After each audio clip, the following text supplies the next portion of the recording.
Derivative based होता है, यानी आपकी जो एरर सिग्नल है ये उसका डेरिवेटिव लेता है।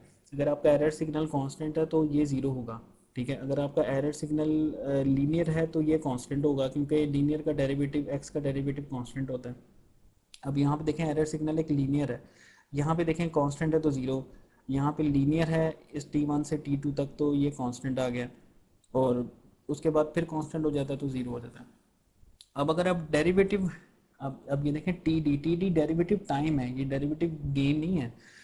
तो वो भी आगे हम डिस्कस करते हैं कि डेरिवेटिव गेन किसे कहते हैं। तो अगर आप टी डी बढ़ाएंगे यानी आपका डेरिवेटिव एक्शन फिर इंक्रीज हो जाएगा, तो ये डेरिवेटिव टाइम कहलाता है, ठीक है। ये सारी थ्योरीज में यही बातें लिखी जो मैंने आपको बताई हैं।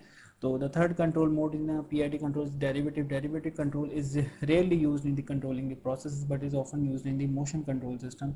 ये बेसिकली डेरिवेटिव कंट्रोल का जो मेन पर्पस होता है ना, वो ट्रांजिएंट रिस्पांस को इम्प्रूव करना होता है, यानी सिस्टम को ज़रा फास्ट करना होता है, उसका जो ओवरशूट होता है ना सिस्टम का, उसको कम कर देता है ये डेरिवेटिव। और सेटलिंग टाइम भी ये कम कर देता है, आपका सिस्टम जल्दी जो है अपनी स्टेडी स्टेट वैल्यू को पहुंच जाता है। ये आगे हम देखेंगे अभी, इसके जो है टेबल के अंदर सारा समराइज किया हुआ है।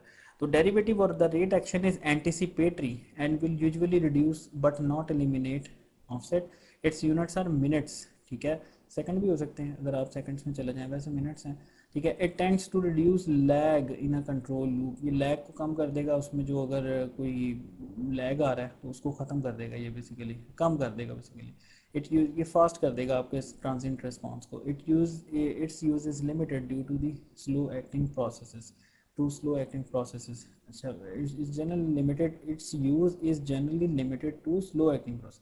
अब जैसे टेम्परेचर हो गया, प्रोसेस लेवल का वहाँ आप PID यूज़ करते हैं, डी यूज़ करते हैं। लेकिन अगर आपका फ्लो है जो कि बड़ा फास्ट चेंजिंग प्रोसेस है, वहाँ कभी भी डेरिवेटिव यूज़ नहीं करते। क्यों? क्योंकि फ्लो अगर तेज़ी से चेंज हो रहा है तो उसका डेरिवेटिव भी चेंज होगा, ठीक है। और डेरिवेटिव चेंज होगा तो इसका मतलब है कि आपका कंट्रोल वेल्व को जो सिग्नल मिलेगा वो हर वक्त चेंज ही करता रहेगा, यानी आपका कंट्रोल वेल्व हर वक्त डांस ही करता रहेगा, खुलता रहेगा, बंद होता रहेगा, वो बेचारा कभी भी उसकी जान को सुकून नहीं मिलेगा, तो वो वियर एंड टीयर की वजह से डैमेज हो जाएगा आपका कंट्रोल वेल्व। तो डेरिवेटिव एक्शन जो है कभी भी फास्ट एक्टिंग प्रोसेसेस पे यूज़ नहीं करते, ये आपने ज़हन में रखना है कि स्लो एक्टिंग प्रोसेसेस पे यूज़ करते हैं, ठीक है। या एक और भी होता है कि अगर आपके सिस्टम में कोई अनस्टेबिलिटी है, कोई उसका पोल राइट हाफ प्लेन में है, तो उसको स्टेबल बनाने के लिए भी उसमें डेरिवेटिव एक्शन यूज़ किया जाता है। जैसे इन्वर्टेड पेंडुलम का सिस्टम है जो कि आपने लैब में एक एक्सपेरिमेंट भी करना है, उसमें भी हम डेरिवेटिव यूज़ करते हैं और हाई डेरिवेटिव यूज़ करते हैं ताकि सिस्टम को वो अनस्टेबल होने से बचाए।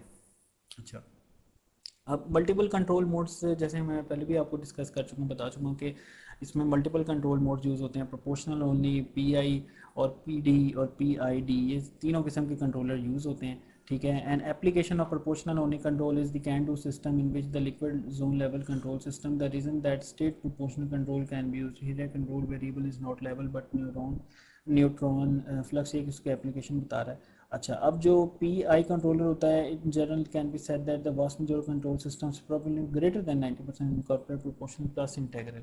क्यों? प्रोपोर्शनल प्लस इंटीग्रल में स्टेडी स्टेट एरर खत्म हो जाता है, ठीक है। We usually want to control to a fix settlement. अब फ्लो कंट्रोल में क्या होता है कि PI कंट्रोल होता है, PID नहीं होता, क्योंकि flow is a fast acting process, ठीक है। डेरिवेटिव कंट्रोल में जनरली भी limited to large sluggish system, जैसे आपके टेम्परेचर के हो गए, टेम्परेचर चूँकि स्लगिश होते हैं वहाँ आप D यूज़ करते हैं। With long inherently control time delay is a good example for the heat exchanger, ठीक है। हीट एक्सचेंजर में क्या होता है कि वो एक्सचेंज हीट हो रही होती है ना, टेम्परेचर कंट्रोल ही हो रहा था। दी thermal interchange process is often slow and the temperature sensor is usually installed in a thermal well which is further slows the control signal response. Frequently heat exchanger temperature controllers will be incorporate PID, यानी temperature में आपको ज़्यादातर industry में PID मिलेगा और flow में आपको PI मिलेगा, ठीक है। और लेवल में भी आपको ज़्यादातर P भी मिल सकता है, PI भी मिल सकता है।